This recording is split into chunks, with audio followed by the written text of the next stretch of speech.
Biker ఈ movie గురించి మీకు చాలా విషయాలు పంచుకోవాలనుకుంటున్నాను. First of all hero Rajasekhar గారు ఈ మూవీలో చాలా కీలక పాత్ర పోషించారు. బైకర్ సినిమా ఏప్రిల్ 3వ తేదీన రిలీజ్ అయింది అండ్ దానికి ముందే ప్రీమియం షోర్ వేశారు. కథ విషయానికి వస్తే కోయంబత్తూరులో ఉండే సునీల్ నారాయణ్ అంటే రాజశేఖర్ గారు అనమాట ఒక గ్రేట్ బైక్ రేసర్. ఆయనకు సపోర్ట్ లేకనే సింపుల్ గా మిగిలిపోతాడు. సరే తన జీవితంలో ఇలా అయిపోయింది, తన కొడుకు అంటే హీరో శర్వానంద్ ని గొప్ప బైక్ రేసర్ గా తయారు చేయాలి అనుకుంటాడు. ఈ ఒక్క విషయమే రాజశేఖర్ మైండ్ లో ఉండిపోతుంది. కానీ తన కొడుకుని ఓడించడానికి మరో బైకర్ ట్రై చేస్తూ ఉంటాడు. ఎలాగైనా సరే తన కొడుకుని ఇంటర్నేషనల్ ఛాంపియన్ గా నిలబెట్టాలి అనుకుంటాడు రాజశేఖర్ గారు. దీనికి సంబంధించిన స్పాన్సర్ కోసం తిరుగుతూ ఉంటాడు. చివరికి ఇంద్రనీల్ అనే స్పాన్సర్ చేస్తాడు. కానీ ఈ మూవీ పూర్తి కథ నేను చెప్పను గానీ, ఓ ఇంటర్నేషనల్ ఛాంపియన్షిప్ తర్వాత హీరోకి పెళ్ళైందని, కొడుకు పుట్టాడని తండ్రికి ఆటకు దూరంగా వెళ్ళిపోతాడు. దాంతో సునీల్ నారాయణ్ ఏం చేస్తాడు అంటే రాజశేఖర్ గారు ఏం చేస్తారు, స్పాన్సర్ చేసిన ఇంద్రనీల్ ఏం చేస్తాడు, ప్రేమ కథ ఏంటి, అసలు హీరో ఎందుకు సడన్ గా వెళ్ళిపోతాడు, హీరో మళ్ళీ రేసింగ్ చేస్తాడా లేదా అనేది కూడా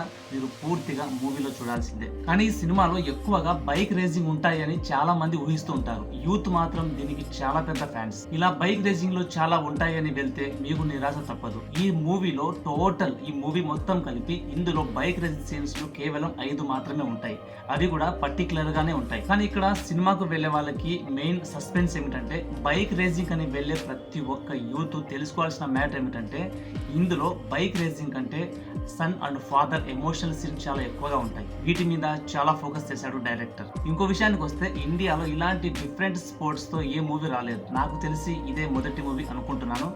ఆల్మోస్ట్ చాలా మూవీస్ వచ్చాయి, స్పోర్ట్స్ కిందికి చాలా మూవీస్ వచ్చాయి, కానీ ఇలాంటి డిఫరెంట్ మూవీ రావడం ఇదే ఫస్ట్ టైం. టైటిల్ లో బైకర్ అనే టైటిల్ పెట్టేసి మూవీ మొత్తం తండ్రి కొడుకుల ఎమోషన్ చుట్టూ తిరుగుతుంటుంది. అసలు ఈ కథకి బైకర్ అనే టైటిల్ అయితే సూట్ కాదు. ఫాదర్ అండ్ సన్ ఏదో ఒక టైటిల్ సెట్ చేసి పెట్టుంటే బాగుండేది. అండ్ హీరోయిన్ లవ్ స్టోరీ ఇందులో చాలా సింపుల్ గానే ఉంటుంది, క్యాజువల్ స్టోరీ అనుకోవాలి. ఇంకొక ముఖ్యమైన విషయం ఏంటంటే, హీరో లవ్ స్టోరీ తర్వాత ఆటని ఎలా వదిలేశాడు, ఎందుకు వదిలేశాడు అనే కథని మాత్రం కొంచెం బలంగా రాసి ఉంటే బాగుండేది. ఇక్కడ కొంచెం ల్యాగ్ అయిపోయింది. మూవీలో అక్కడక్కడ కొంచెం ల్యాగ్ ఉంటుంది. ఈ ల్యాగ్ ని కొంచెం తగ్గించి ఉంటే బాగుండేది. ఎడిటింగ్ లో అది కట్ చేసి ఉంటే బాగుండు. మూవీ చూసిన తర్వాత మీరే ఒక అండర్స్టాండింగ్ అయితే చేసుకుంటారు. అండ్ ఈ సినిమాకి సంబంధించి మ్యూజిక్, ఎడిటింగ్ అండ్ ఎమోషనల్ ఇవన్నీ చాలా బాగా పండిస్తాయి. ఫస్ట్ ఆఫ్ ఆల్ ఈ సినిమాని ఫ్యామిలీతో చూడొచ్చు. అందరూ ఫ్యామిలీతో చూడదగ్గ సినిమా ఇది. ఎటువంటి కానీ సెక్సువల్ సీన్స్, ఇబ్బంది పెట్టే రొమాంటిక్ సీన్ అయితే అంతగా లేదు. ప్యూర్గా ఫ్యామిలీతో చూడవచ్చు సినిమాని. అండ్ ఇక్కడ మీకు ఒక ఇంపార్టెంట్ న్యూస్ కూడా చెప్పాలి. సినిమా కోసం శర్వానంద్ గారు దాదాపుగా 23 కిలోలు బరువు తగ్గారట. అండ్ తన లుక్ చూసారా, సినిమాలో ఆయన లుక్ చాలా బాగుంటుంది. అండ్ ఆయన బాడీ లాంగ్వేజ్ కూడా చాలా మార్చుకున్నారు. రేసర్ పాత్రలో ఆయన పర్ఫార్మెన్స్ సినిమాకు ప్రధాన ఆకర్షణగా నిలుస్తుంది. యాంగ్రీ మ్యాన్ రాజశేఖర్ గారు చాలా కాలం తర్వాత బలమైన పాత్రలో కనిపించారు. తండ్రిగా ఆయన పండించిన ఎమోషనల్ మరియు క్లైమాక్స్ సీన్స్ సినిమాకు మరో స్థాయిని తీసుకెళ్తాయి. నాకు తెలిసి రాజశేఖర్ గారికి ఈ సినిమా తర్వాత చాలా మంచి అవకాశాలు రావచ్చు. కొంతమంది ఏం చెప్తున్నారంటే, రాజశేఖర్ గారి ఈ పర్టికులర్ పాత్ర సూట్ అవ్వలేదు అంటున్నారు. లేదండి, చాలా బాగా సూట్ అయింది.